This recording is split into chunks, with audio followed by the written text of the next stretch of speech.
नमो ब्रह्मादिभ्यो ब्रह्म विद्या संप्रदाय कर्तृभ्यो वंश ऋषिभ्यो महद्भ्यो नमो गुरुभ्यो। सर्वोपप्लवरहित प्रज्ञान घन प्रत्यगर्थो ब्रह्मैवाहमस्मि। नारायणं पद्मभवं वसिष्ठं शक्तिंच तत्पुत्र पराशरंच व्यासं शुकं गौड़पदं महांतं गोविंद योगींद्रम अथास्य शिष्यं श्री शंकराचार्यम् अथास्य पद्मपादं च हस्तामलकं च शिष्यं तंत्रोटिकं भारतीकारम् अन्यान् अस्मद्गुरून् संततम् आनतोऽस्मि। श्रुतिस्मृति पुराणानाम् आलयं करुणालयं नमामि भगवत्पादं शंकरं लोकशंकरं शंकरं शंकराचार्यं केशवं बादरायणं सूत्रभाष्यकृतौ वन्दे भगवन्तौ पुनः पुनः। ईश्वरो गुरुः आत्मेति मूर्तिभेद विभागिने व्योमवद्व्याप्त देहाय दक्षिणामूर्तये नमः। अशुभानि निराचष्टे तनोति शुभ संततिम् स्मृतिमात्रेण यत्पुंसां ब्रह्म तन्मंगलम परम। अति कल्याण रूपत्वात् नित्य कल्याण संश्रयात् स्मृतीनां वर्धत्वाच्च ब्रह्म तन्मंगलम विदुः। ओंकारश्चाथ शब्दस्य द्वयेतौ ब्रह्मणः पुरा कंठं भित्त्वा विनिर्यातौ तस्मान् मांगलिकौ उभौ। ओम तत्सत् परब्रह्मणे नमः। श्री राम जय जय राम।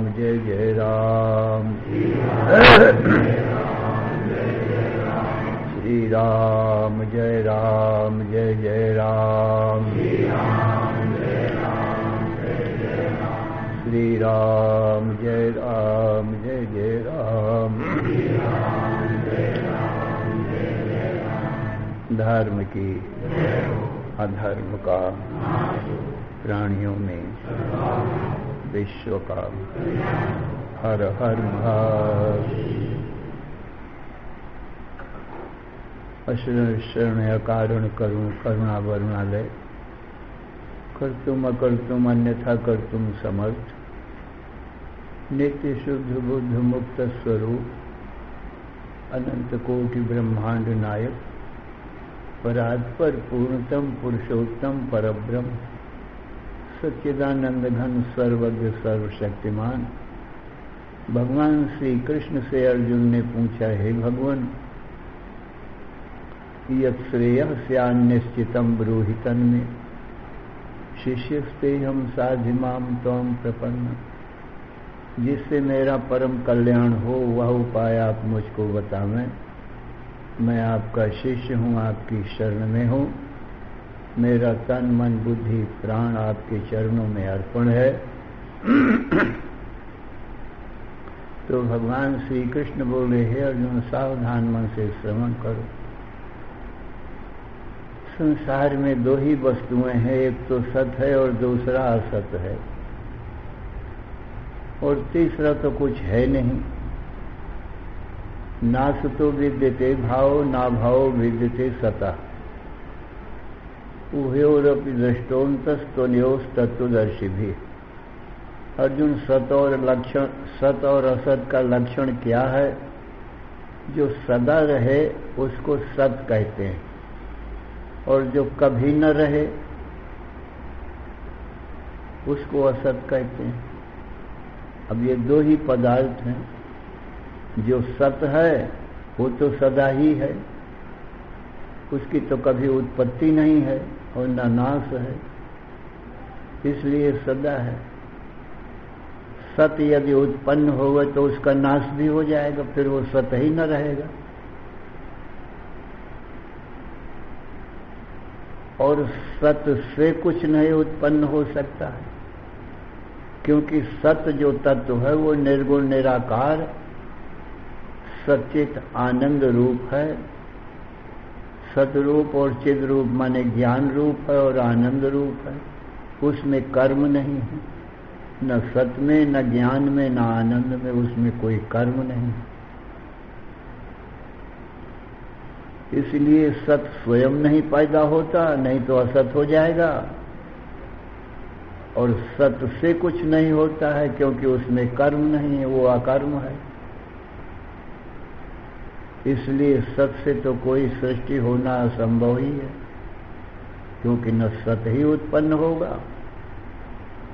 और फिर सत निर्विकार है, यदि उत्पन्न होता है तो विकारी हो जाएगा, नाश हो जाएगा उसका। इसलिए सत स्वयं उत्पन्न नहीं होता और सत से कुछ नहीं उत्पन्न होता। दूसरा जो असत है, जब वो आप ही नहीं है तो दूसरे किसको उत्पन्न करेगा? जैसे बंध्या का पुत्र, जब बंध्या का पुत्र आप ही नहीं है तो दूसरे को कैसे उत्पन्न होगा करेगा? इसलिए असत तो है ही नहीं, उससे कोई सृष्टि की संभावना नहीं। तो मतलब क्या हुआ कि असत कभी है ही नहीं और सत सदा ही है। तो एक अद्वितीय सत ही है, उसी को सच्चिदानंद घन ब्रह्म कहते हैं। स्वतो वा परतो वापि न किंचित वस्तु जायते, सद सत सद सद्वापि न किंचित वस्तु जायते। न तो सत से कुछ होता है, न असत से कुछ होता है, और सद असत दोनों मिला हुआ हो ऐसा कोई पदार्थ नहीं। न तो स्वतः होता है ये संसार, और न दूसरे पड़ता होता है, किसी दूसरे के द्वारा होता है। इसलिए यही सिद्ध हुआ विवेक विचार करने से कि सत असत दो ही पदार्थ हैं। सदा रहने वाला एक सत है, जो सद है वो चिद रूप है और आनंद रूप है, उसको ब्रह्म कहते हैं। ब्रह्म ही तीनों काल एक मेवा द्वयम ब्रह्मो नेह नानास्ति किंचित। श्रुति कहती है एक अद्वितीय ब्रह्म है, सो सच्चित आनंद स्वरूप सदा ही है, दूसरे का अभाव है। न कश्चित जायते जीवा संभव से न विद्यते, एतत् तदुत्तमं सत्यम यत्र किंचिन न जायते। अर्जुन, किसी जीव की उत्पत्ति नहीं होती है और जीव का उत्पन्न होना भी असंभव है। एतत् तदुत्तमं सत्यम, अर्जुन यही उत्तम सत्य है। यत्र किंचिन न जायते, जहां कुछ कभी होता ही नहीं। इसलिए यही सिद्ध हुआ कि सदा सर्वदा एक सच्चिदानंद घन ब्रह्म ही है और तत्वमसि। अर्जुन, वही तुम्हारा स्वरूप और वही मेरा स्वरूप, तीसरे का अभाव है। फिर भी ये अर्जुन यदि प्रतीत होता है तो इसको भ्रम जानना चाहिए, इसको अध्यास जानना चाहिए, इसको माया जानना चाहिए। जैसे रस्सी में सर्प तो नहीं है, तो भी प्रतीत होता है, तो उसको क्या कहा जाएगा? जो न होकर दिखाई पड़े। रस्सी में सांप तो तीनों काल में नहीं है, कब भी नहीं है, फिर भी दिखता है। तो दिखता है इसके माने भ्रम है। रस्सी ही है और रस्सी में सर्प भ्रांति। न तो रस्सी से सर्प उत्पन्न हो सकता है, न स्वतः हो सकता है। वो तो रस्सी ही है तीनों काल में। रस्सी के अज्ञान से रस्सी ही उस सर्प के रूप में दिखाई पड़ रही है, नहीं तो सर्प वगैरह वहां कुछ नहीं है, रस्सी ही है हमेशा। इसको भ्रांति कहते हैं। जो न होकर भी दिखाई पड़े उसको भ्रांति कहते हैं, उसको भ्रम कहते हैं, उसको अध्यास कहते हैं, उसी को माया कहते हैं। माया माने झूठी चीज, ये अर्थ हुआ। तो भगवान का ये प्रथम सत्य उपदेश है, सत और असत का। जब सत है नहीं, सत सदा है और असत नहीं है, तो सत का संग किससे हो? कहते ना, सत्संग करो, सत्संग करो, सत्संग करो, इससे कल्याण होगा। पर भगवान ने बताया एक सत है, दूसरा असत है, तो सत तो सदा एक अद्वितीय है, दूसरा है नहीं। और जो असत है वो कभी है ही नहीं तीनों काल में। तो सत का किससे संग हो सकता है? सत सदा असंग है। असंगो ही अयम पुरुषः, यह चेतन पुरुष असंग है, क्योंकि द्वितीय का अभाव है, दूसरा कोई है नहीं। इसलिए सत का किसी के साथ संग हो तो तब हो जब दूसरा कोई हो।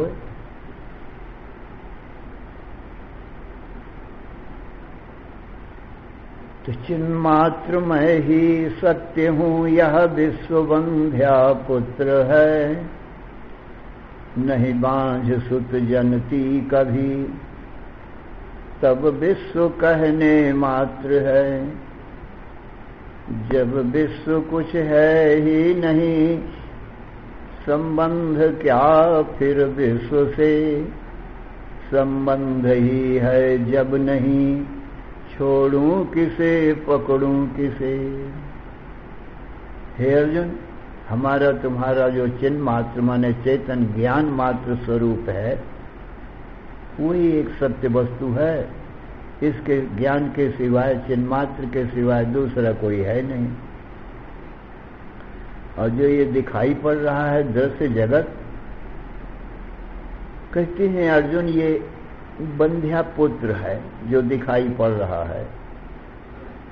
क्या मतलब? कि बंध्या का पुत्र होता नहीं है, अब फिर भी दिखाई पड़े तो जानना चाहिए झूठी चीज है, भ्रम है। क्योंकि ये सबको पक्का पता है कि बंध्या को नहीं बांझ सुत जनती कभी, बंध्या स्त्री सुत नहीं पैदा करती। फिर भी यदि दिखाई पड़ता है जगत तो जानो झूठी बात है, ये झूठा है, असत जगत है। इसलिए जब ये विश्व है ही नहीं तो मुझ सत से किसका संबंध होगा जब मैं आप अकेला हूं? तो जब संबंध ही नहीं, मैं आप अकेला हूं, तो मैं किसको छोड़ूं और किसको पकड़ूं? छोड़ना पकड़ना तो दो में हो सकता है, अकेले अपने आप में तो बन नहीं सकता है। इसलिए हे अर्जुन, हमारा तुम्हारा स्वरूप तो एक सच्चिदानंद घन ब्रह्म ही है, ये तो कल्याण रूप ही है। अरे सत का न जन्म है न मरण है, तो जन्म मृत्यु का दुख कहां से आएगा? इसलिए हे अर्जुन, हमारा तुम्हारा जो आत्म तत्व है वो सच्चिदानंद घन ब्रह्म है। न जायते म्रियते वा कदाचिन नायं भूत्वा भविता वा न भूयः अजो नित्यः शाश्वतोऽयं पुराणो न हन्यते हन्यमाने शरीरे। अर्जुन, हमारे तुम्हारे आत्म तत्व का न तो जन्म होता है न ही मरण होता है, और फिर बीच के जो विकार हैं, बढ़ना, घटना, बदलना, क्षीण होना और दिखाई पड़ना, मैं तो ज्ञान स्वरूप हूं, चेतन रूप हूं, तो मैं अपने आप को कैसे देखूंगा? चेतन तत्व, ज्ञान तत्व तो निर्गुण निराकार है, वो दिखाई पड़ नहीं सकता है, और जो दिखता है ये भ्रम है। स्वप्न दिखता तो है परंतु वो है ही नहीं। सब लोग कहते हैं ये स्वप्न झूठा है, झूठा माने नहीं है, जब दिखता था तब भी नहीं है, तो मैं ही एक दृष्टा ही सत्य रहा, स्वप्न का देखने वाला मैं सत्य रहा। और ये जागृत स्वप्न सुषुप्ति सबके सब स्वप्ना ही है, त्रयी स्वप्ना, ये तीन प्रकार का स्वप्ना ही है, जागृत, स्वप्न और सुषुप्ति। तो मतलब ये तीनों काल में है नहीं।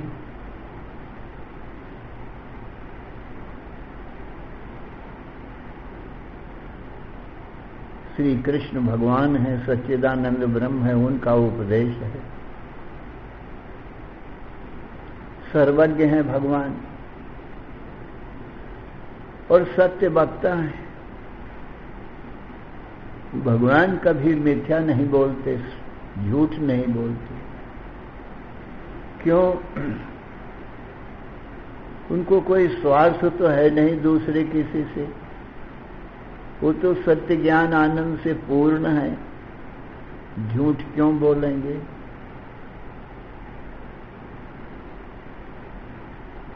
तो सत्य वक्ता है।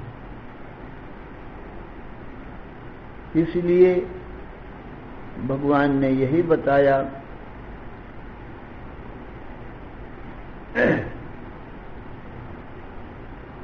कि न तो जगत है, न इसकी उत्पत्ति है, न स्थिति है, न प्रलय है। तो श्रुतियों ने तो जगत की उत्पत्ति, स्थिति, प्रलय परमात्मा से बताई है। ऐसा वेद में कहा है, यतो इमानि भूतानि जायन्ते येन जातानि जीवन्ति यत् प्रयन्ति अभिशंविशन्ति तद् ब्रह्म। जिससे जगत उत्पन्न होता है, जिसमें रहता है, जिसमें लीन हो जाता है, वह ब्रह्म है, ऐसा श्रुति ने कहा है। तो भगवान कहते हैं तो तीनों काल में हुआ ही नहीं, कोई कर्ता नहीं है जगत का, क्योंकि ब्रह्म तो अकर्म है और ब्रह्म से भिन्न असत है, तो असत तो है नहीं, करेगा कौन? सत में कर्म नहीं, तो फिर ये श्रुति मिथ्या सिद्ध होती है। तो भगवान कहते हैं श्रुति का जो आशय है, तात्पर्य है, जगत की उत्पत्ति, पालन, संहार बताने का, वो केवल ब्रह्म को बताने के लिए अध्यारोप और अपवाद करके मिटा देना। सृष्टि बताना माने अध्यारोप है, फिर मिटा देना, प्रलय कर देना उसी में, इसको अपवाद कहते हैं। तो क्या मतलब सिद्ध हुआ इस सृष्टि से? कहा ब्रह्म को बताने के लिए ये भी एक प्रक्रिया है, ये भी एक रीति है, तरीका है, अध्यारोप और अपवाद। अब बताना किसको है? ब्रह्म को बताना है। इसको उपलक्षण कहते हैं। भला ये स्वरूप लक्षण ब्रह्म का नहीं है, भगवान कहते हैं, इसको उपलक्षण कहते हैं, तटस्थ लक्षण कहते हैं। तटस्थ लक्षण का क्या स्वरूप है? जो जिसके एक देश में हो और कदाचित हो और व्यावर्तक हो, उसको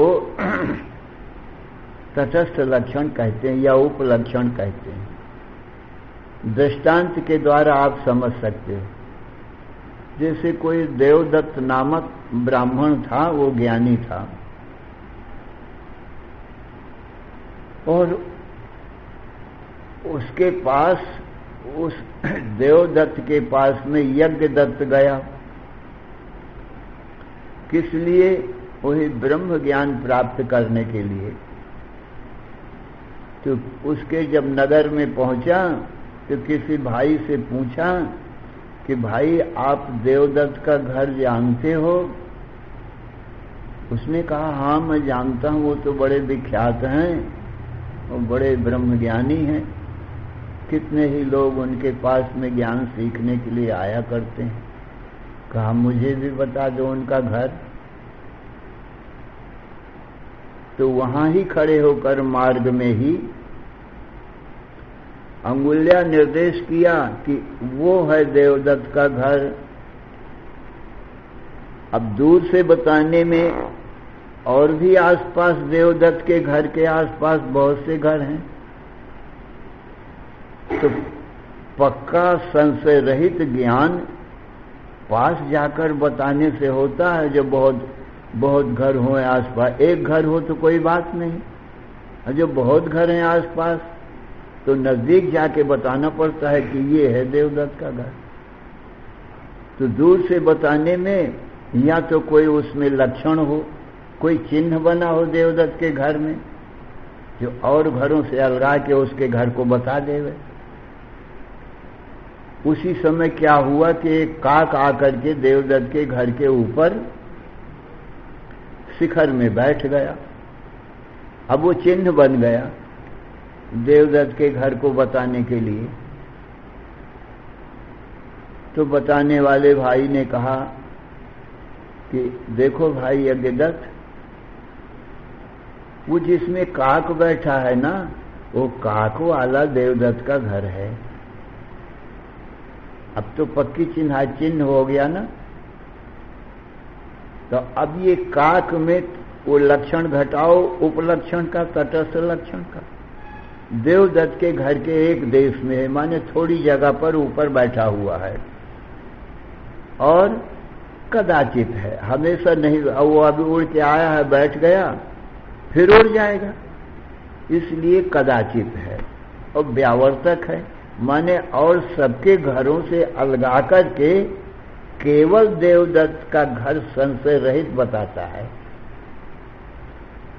अब कोई संशय नहीं है देवदत्त का घर जानने में, और सब घरों से अलगा दिया देवदत्त के घर को। इस प्रकार से उसने देवदत्त के घर को जान लिया। अब वो उसको देखता हुआ पहुंच गया देवदत्त के घर, देवदत्त से मिला, अपना अभिप्राय बताया। इसी प्रकार से ये संसार क्या है, ये उपलक्षण है, काक की जगह है। उस काक का और तो कोई प्रयोजन नहीं था, खाली देवदत्त के घर के बताने का ही प्रयोजन था। बैठा रहे चाहे उड़ जाए, उससे कोई मतलब है नहीं। अब उसका मतलब तो खाली देवदत्त के घर का बताना ही था। ऐसे ही भगवान कृष्ण कहते हैं, हे अर्जुन, ये जो उपलक्षण है ब्रह्म का,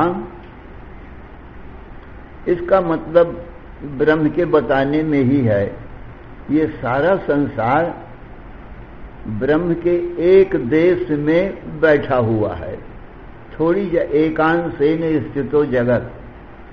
अर्जुन, मुझ परमात्मा के एक देश में माने थोड़ी जगह में ये जगत है, और कदाचित है, हमेशा नहीं रहता। उत्पत्ति थोड़ी देर रहने के बाद में प्रलय बताई गई है, तो प्रलय का मतलब उड़ जाना, नहीं रहना, हमेशा नहीं रहता, इसलिए कदाचित है। और भगवान के एक देश में है, और व्यावर्तक है, मतलब और कहीं पर ये संसार उत्पत्ति प्रलय नहीं होती संसार की, ब्रह्म में ही होती। इसलिए अनेक मत, कोई कहते हैं प्रकृति से जगत उत्पन्न होता है, कोई कहते हैं कर्म से, कोई कहता है काल से, ऐसी उत्पत्ति, कोई कहता है परमाणुओं से। तो ये व्यावर्तक है, मतलब और किसी से नहीं उत्पन्न होता, ये जगत न रहता, भगवान से ही, ब्रह्म से ही उत्पन्न होता है, ब्रह्म में रहता है, फिर ब्रह्म में लीन हो जाता है।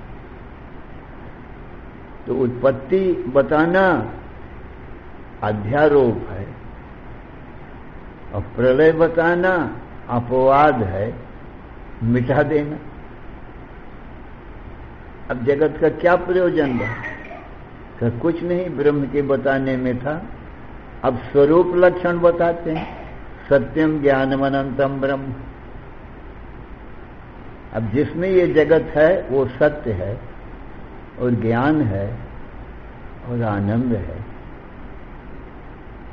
तो ये सच्चिदानंद ब्रह्म के बताने के लिए जगत की उत्पत्ति स्थिति प्रलय श्रुति ने बताई, और कोई प्रयोजन नहीं।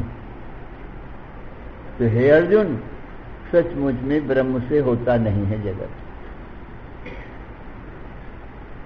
क्योंकि वो सत्य है, वो स्वयं विकारी हो जाए यदि उत्पन्न हो गए, और उसमें कर्म नहीं है, इसलिए उत्पन्न भी नहीं कर सकता।